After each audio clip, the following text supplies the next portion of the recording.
big parade in Nairobi, and in Kenya, when the bands play and crowds of this size turn out, it's usually in honor of one man, Kenyan President Jomo Kenyatta.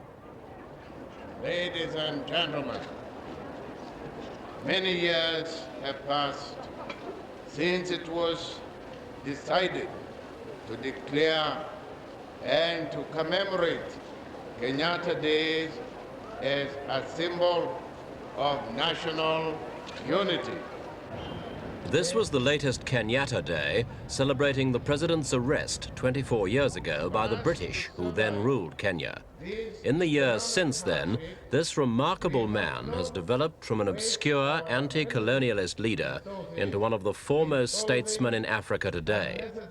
But though his international reputation is secure, his position at home is not so clear-cut.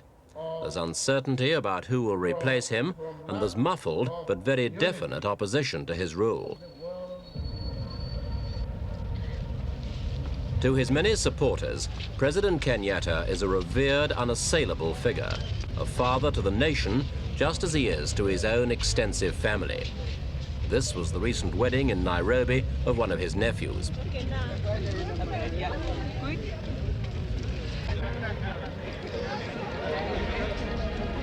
Kenyatta himself married 4 times and has 8 children.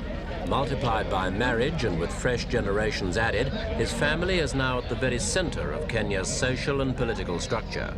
To his opponents, though, it's a clan, a tightly knit group which has carved out more than its fair share of Kenya's wealth and influence. The president's daughter, Margaret, occupies a crucial position as mayor of Nairobi. When a deputy recently challenged her re-election, he lost his party membership. The president's current wife, Mama Gaynor, is widely believed to be one of the richest women in Kenya. It's all a very long way from the president's own beginnings, as a poor orphan boy whose education started here at the Church of Scotland Mission near Muruanga.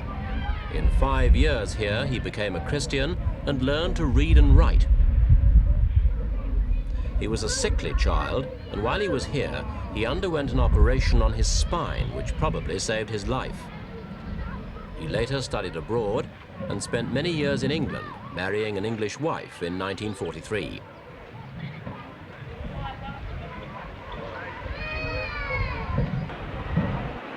Jomo Kenyatta, the name was an adopted one, emerged first as a leader of his own tribe, the Kikuyu.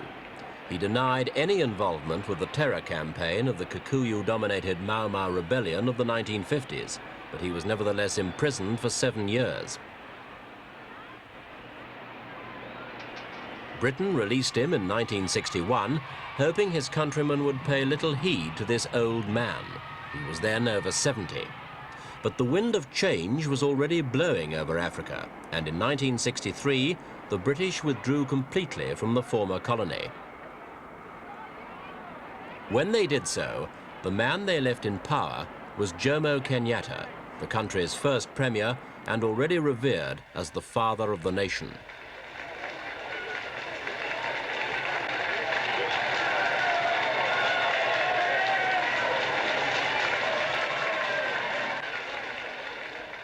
One of Kenyatta's first acts as leader was to appeal to those Mau Mau fighters who were still in the bush and had been too frightened to surrender while the British still ruled.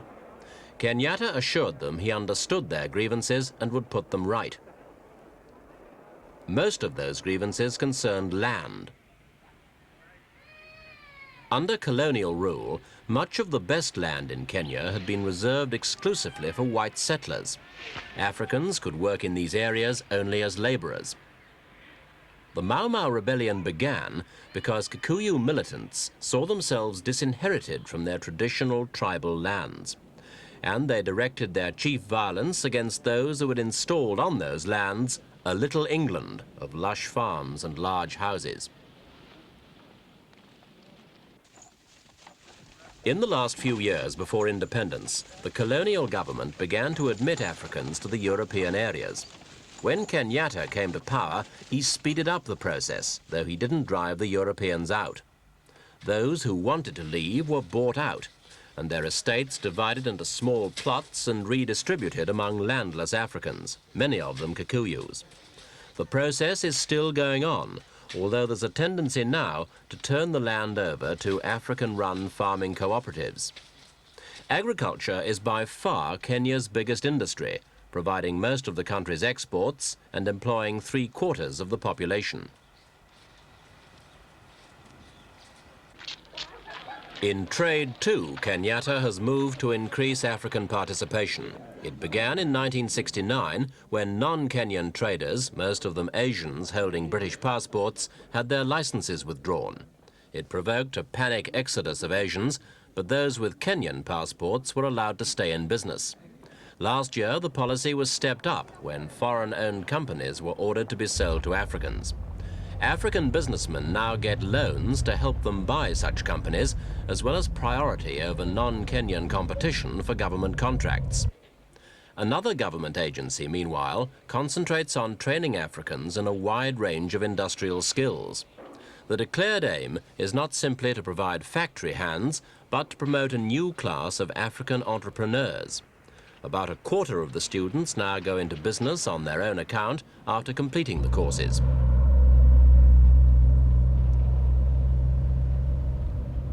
Nairobi's mushrooming skyline tells a similar story. President Kenyatta's Kenya is a land of private enterprise. Under his guidance, there have been 13 years of political and economic stability, and that's attracted a lot of foreign aid and investment. But the resulting prosperity has not been equally shared out. The president's critics say a lot has gone to the ruling family itself. It's certainly true that the family does own valuable city centre buildings, as well as agricultural land, though the extent of its wealth is difficult to determine. Another allegation is that undue wealth and political influence has gone to the president's Kikuyu tribe. Kenya's inequalities are visible on the streets of the capital, but though the begging is relatively open, it's hardly of scandalous proportions. Poverty is widespread, though, and it can be seen cheek by jowl with Nairobi's expensive high-rise blocks. This is the other Nairobi of squalid shanties. It's populated mainly by people who've drifted in from the countryside in the hope of exchanging the back-breaking toil of subsistence agriculture for a well-paid city job. A few years ago, it was estimated that as many as 1/4 of the city's inhabitants lived in conditions like this.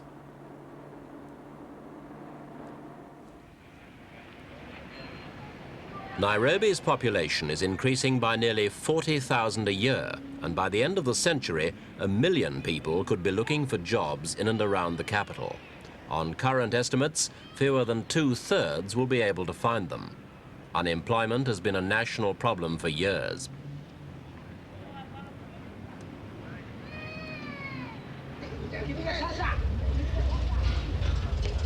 Kenya's economy has faltered badly in the last year or two, mainly due to the oil crisis and the resulting recession. Since there's no domestic oil, the steeply rising cost of oil imports has played havoc with Kenya's balance of payments. It's come as a particularly heavy blow to a country which had grown accustomed to a sure and steady growth in prosperity. A 14% devaluation just over a year ago helped to boost exports, and imported goods, especially luxury ones, have either been banned or subjected to increasingly heavy duties. At the same time, government expenditure has been drastically cut. The main bright spot is coffee, one of Kenya's most valuable exports. This year's crop was excellent, and prices on the world market are high. Even so, the cost of living is still rising by about 20% a year, and Kenya's finance minister has called on the nation to work harder and spend less.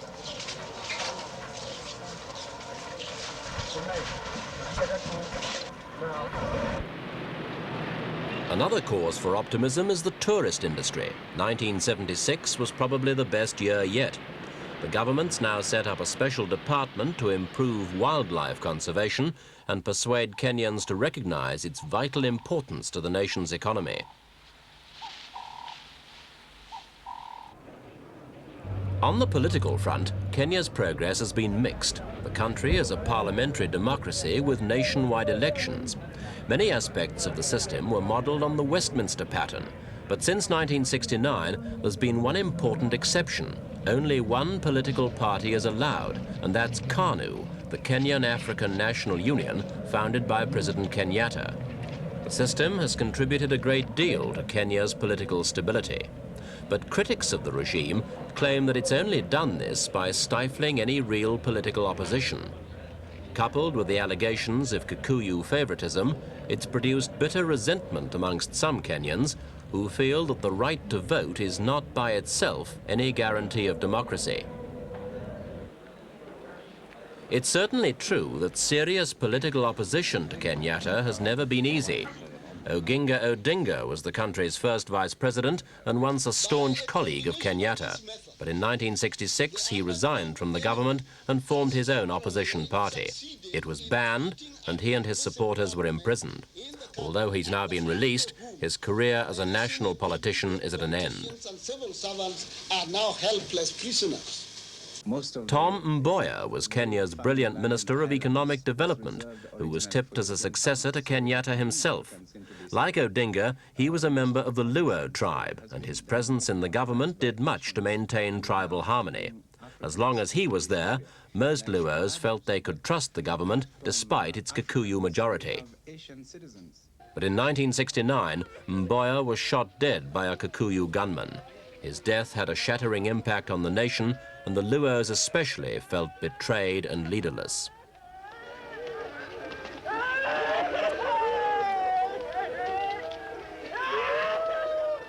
At the funeral, their grief turned to anger, and a riot developed outside the cathedral. For a moment, it looked as if Kenya was heading towards the tribal conflict which many had predicted before independence.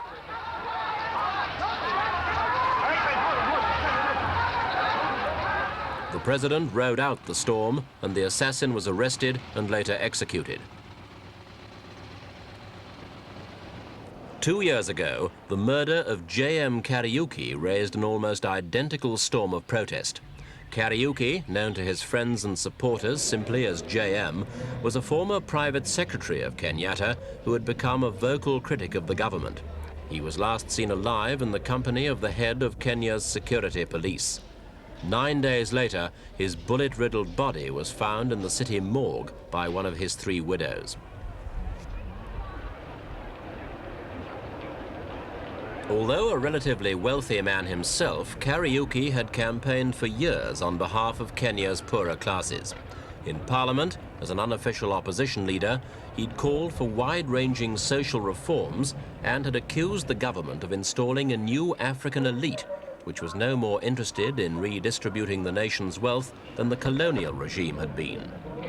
A parliamentary investigation into his death pointed the finger at the security chief and other prominent members of the regime, but the report was rejected by government ministers. Kariuki had been genuinely popular among the ordinary people, and his murder provoked both grief and outrage. In Parliament, criticism of the government reached unprecedented levels of openness. On the streets, there were riots which echoed the reaction to Mboya's death.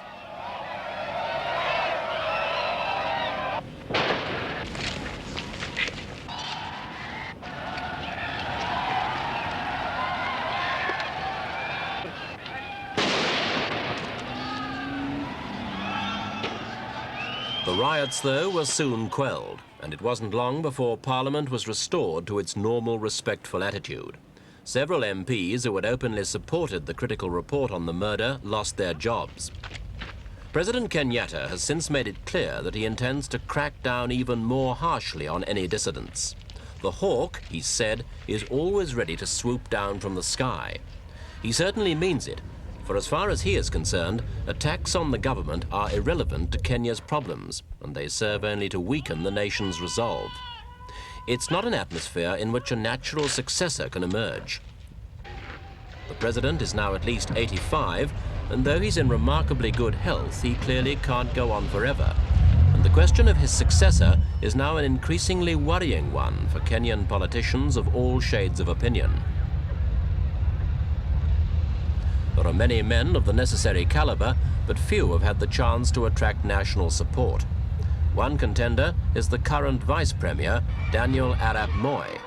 The Constitution makes him the lawful successor for 90 days following the president's death, but it's unlikely that Moi has the backing to assume the position permanently. A few months ago, in fact, some MPs even tried to amend the Constitution to prevent him being even a temporary president. The move was squashed by the government, but to the question, if not Moi, who, there is still no answer.